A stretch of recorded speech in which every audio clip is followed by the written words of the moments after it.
Primero que nada, los controladores o los PLCs de la serie de BPS son pequeños, normalmente son compactos y delgados. Hay versiones desde estándar hasta avanzada, por supuesto. Hay para pequeñas aplicaciones o hay para muchas aplicaciones.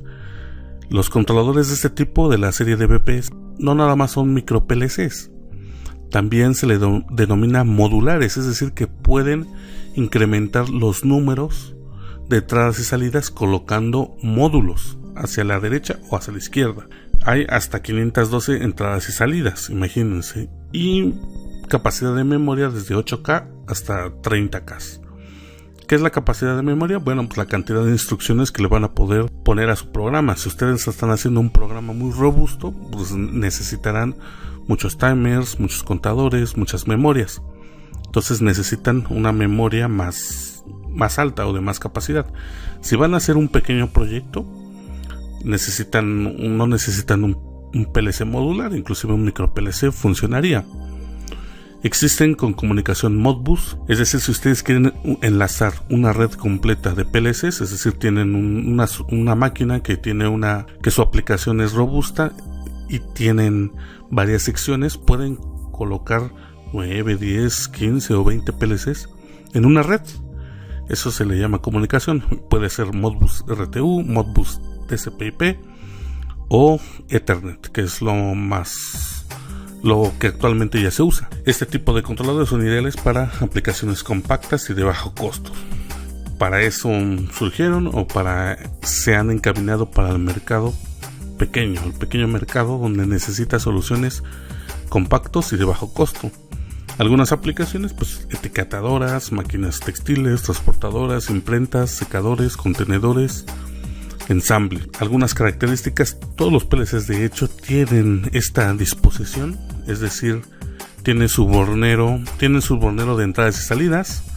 Por ejemplo, aquí las entradas del PLC se etiquetan como X0, de la X0 a la X7. Estas son las entradas y su bornero es estas clemas de color verde. Tiene sus salidas también y están etiquetadas, o su sintaxis sería como Y0 hasta Y7 en este caso. En este caso, para este PLC puede ser de 8 entradas, de 6 salidas, de 16 entradas, de 12 salidas. Ustedes van a elegir el PLC de acuerdo a su aplicación. Ustedes van a tener que determinar cuántas entradas, cuántas salidas necesitan.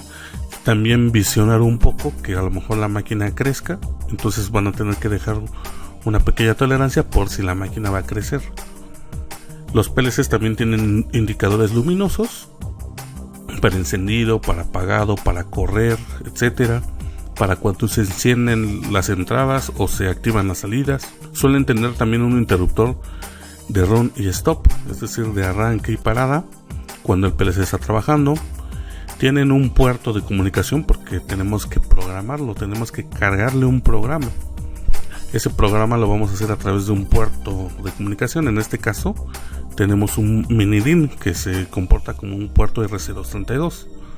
Y por supuesto deben de tener entradas de voltaje para poder alimentarlo, es decir, para energizar su circuitería electrónica.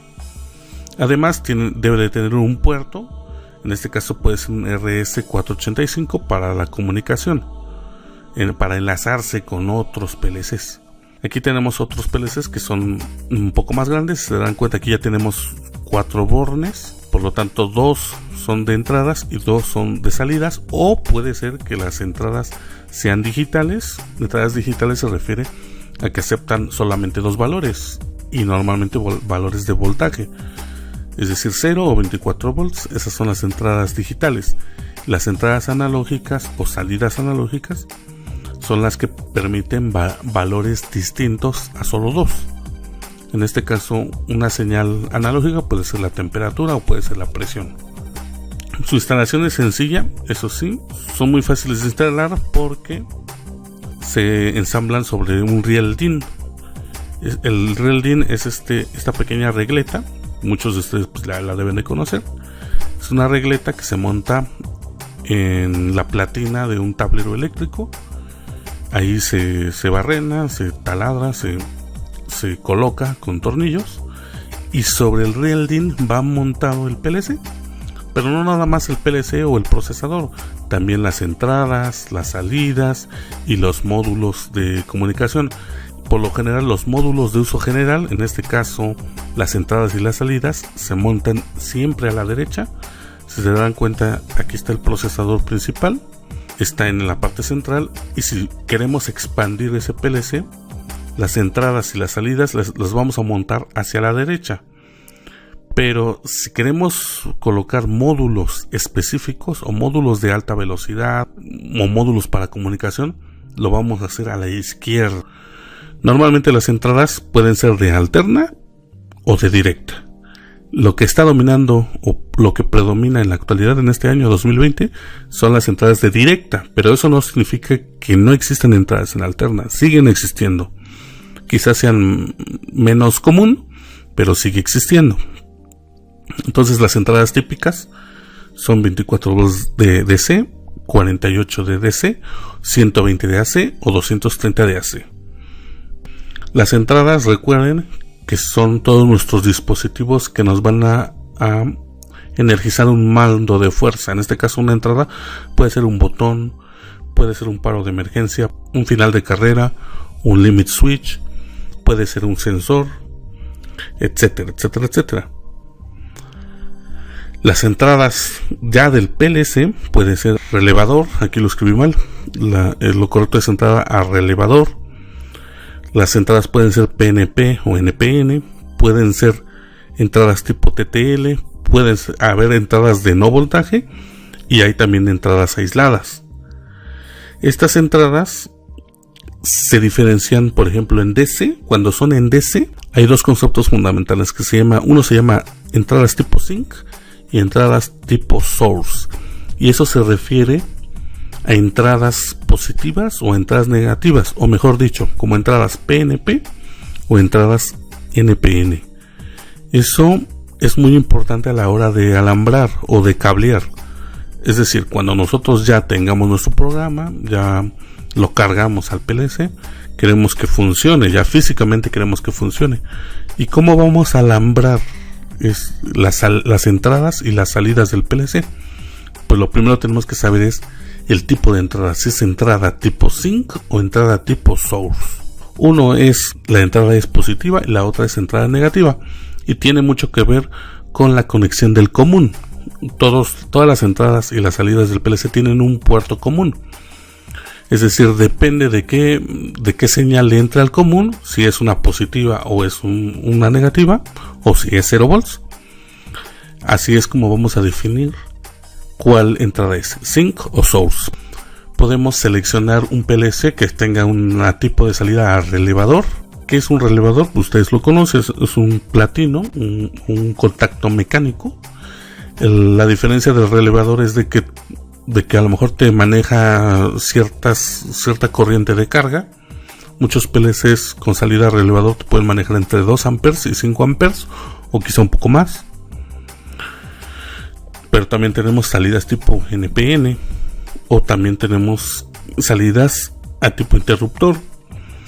En la actualidad ya dominan estos tipos de PLC con salida a transistor, así le llaman, tipo PNP o NPN, pero a relevador funcionan también bastante bien.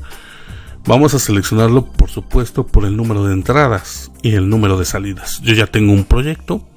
Imaginemos que yo exclusivamente necesito nada más 8 entradas, que de hecho a lo mejor necesito nada más 5, es un ejemplo, pero voy a pensar que quizá necesite una entrada más adicional. Bueno, voy a dejar de sobra algunas 2, y de salidas a lo mejor mi proyecto es muy pequeño y quiero que nada más tenga 5 salidas, o tiene 5 salidas. Entonces, si dejamos una pequeña tolerancia de entradas y salidas, pues yo puedo elegir un PLC, en este caso su tipo de señal de entrada, en este caso es a 24 volts. Yo quiero elegir uno que sea a relevador, aquí está, a relevador, que tenga por lo menos 8 entradas, porque yo voy a ocupar nada más 5, y de salidas que también tenga 8, y yo voy a ocupar nada más 5, y con eso tendría 3 y 3 de sobra por si quiero incrementar. Entonces, si yo elijo ese PLC, pues entonces tendría que comprar el modelo DBP16SP11R.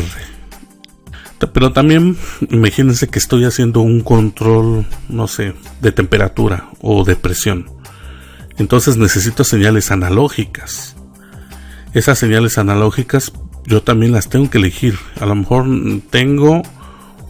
quiero hacer un control de temperatura y un control de presión. Entonces necesito por lo menos 2 entradas analógicas. Aquí son 4, entonces bueno, puedo elegir el DBP04AD-S2.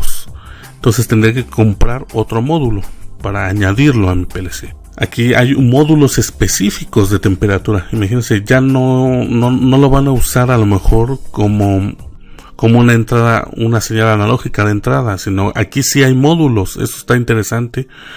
Quizá tenemos también que configurar módulos de alta velocidad. Por supuesto, también tenemos esas señales aquí en estos módulos. Y poco a poco iremos haciendo más grande nuestro PLC. Quizá tengamos que hacer una comunicación. Quizá esta máquina queremos enlazarla con otras 2 o 3 máquinas iguales, que estén en ciclo o que estén en línea. Bueno, pues entonces voy a tener que hacer una comunicación para enlazar 4 PLCs iguales o iguales en el sentido de para máquinas similares, o quizá de versiones anteriores. Entonces yo voy a tener que adaptar módulos de comunicación. Eso yo lo voy a elegir. Yo como quiero hacer esa comunicación. Lo puedo hacer por DeviceNet, por Profibus, por Modbus, por CAN Bus, por serial RS485 o RS422. Entonces yo tengo que elegir cuál es el que me conviene o cuál es la aplicación que yo quiero utilizar para facilitarme, por supuesto, la vida, ¿no? O facilitar la solución al cliente, que es lo importante.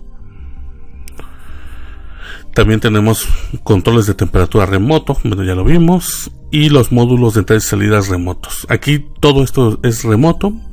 Lo vamos a dejar hasta aquí. Para seleccionar un PLC, lo básico, lo fundamental es saber cuántas entradas y cuántas salidas. Y de ahí vamos a empezar a partir. Si necesitamos hacer un control de temperatura, bueno, entonces necesitamos módulos específicos para temperatura o para presión, o con entradas analógicas. Y yo ya lo puedo elegir. Aquí está un ejemplo de un PLC de la firma Delta. Este es su fuente de alimentación. Y aquí tenemos el procesador de un DBP205X2. Aquí está. ¿Cómo lo vamos a conectar? Aquí tiene los dos, tanto de alterna para alimentar como tal la fuente de alimentación, y la salida de la fuente se va a los distintos módulos, se va a los módulos que yo quiero encender.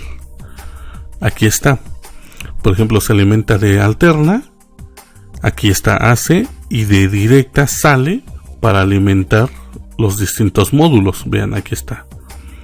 Aquí en el esquema lo indica muy bien. Esta es la fuente de alimentación. Se alimenta con alterna y me entrega directa para el procesador o los diferentes módulos que yo quiero conectar.